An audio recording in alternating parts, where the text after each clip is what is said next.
Hey, deserving listeners, Ed and Liz, let's continue watching. Ed.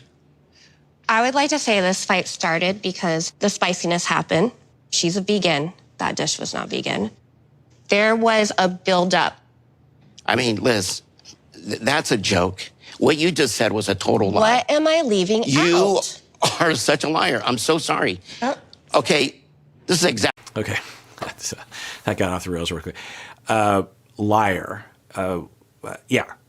Could we imagine that, at least from his perspective, legitimately, honestly, that the way she was portraying the fight while in a car, the next day, or later that day, I don't know, very soon after the fight, could we imagine that even we, if we were to observe it in an objective way, would not characterize it in the way that she did? The way that she characterized it is that he forced Riley to eat non-vegan, super spicy.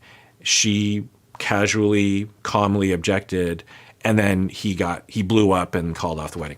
Yeah, I'm going to assume that that's not how things went. So he could have an issue with that to some extent, but there's a way to respond without saying you're a liar. But I don't know. If I just take this instance, could he legitimately say that? It's like, well, you're misrepresenting, right? And I learned this as a young therapist working with teenagers who would lie right to my face or to other people. And I learned that when you call people a liar, that never goes well, even if they're lying. And so I learned that with teens, that I would say a different word. There were all these other words that I would say.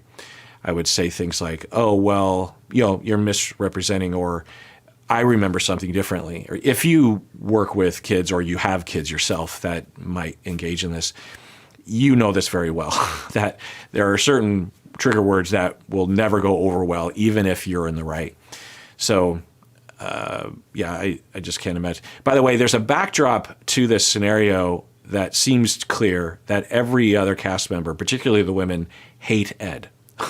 So I think everyone's just waiting for an opportunity to come after him, which, maybe he deserves it. I don't know. What do you think? Yeah. We all sit down, and Riley starts telling her mom, my stuff is spicy. And then Liz goes and picks out and goes, these are jalapenos. I go, Liz, those are bell peppers. You're like, those are jalapenos. Riley, you're not eating it. You go into a tailspin. You start screaming at me. What are you leaving out, though? Because this is not about a taco pasta. I'm still trying to figure out. That's funny. The other cast member, who I don't know her name, I've seen that couple in the background of several seasons I've watched, but I've never watched any of I've only seen bits and pieces, but they've been on for a long time, right? Anyway, so she is saying, there must be something else. I mean, you guys broke up and called off the wedding. It couldn't have been about the spicy food. It's never about the spicy food. It's always the emotional content. I'm guessing that what happened was Riley said, oh, this is too spicy.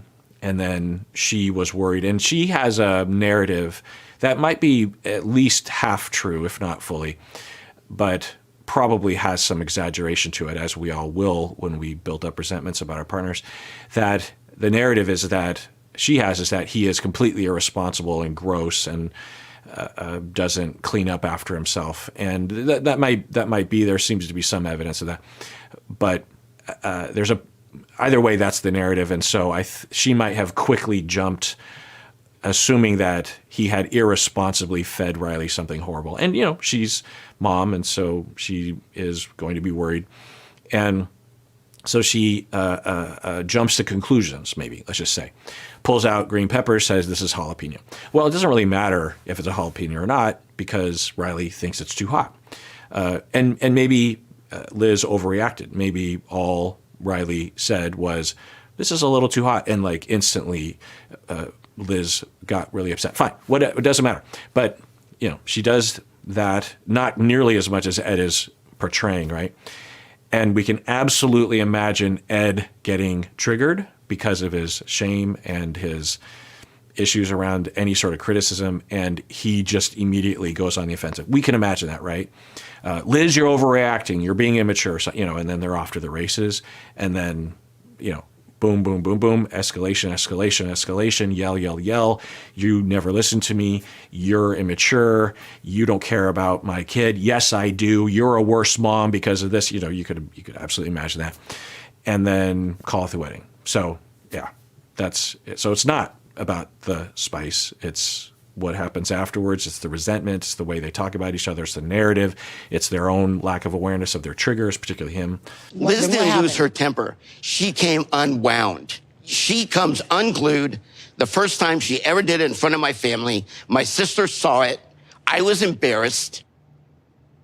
I hid her temper for 6 months. They never saw her. And by the way, I can't change who you are. Can we stop this deflecting onto Liz, though? I'm really not feeling it because you started this whole conversation, your whole section saying... All right, let's take a break here. The rest of this video will be for members of the YouTube channel. And please take care of yourself because you deserve it. You really, really do.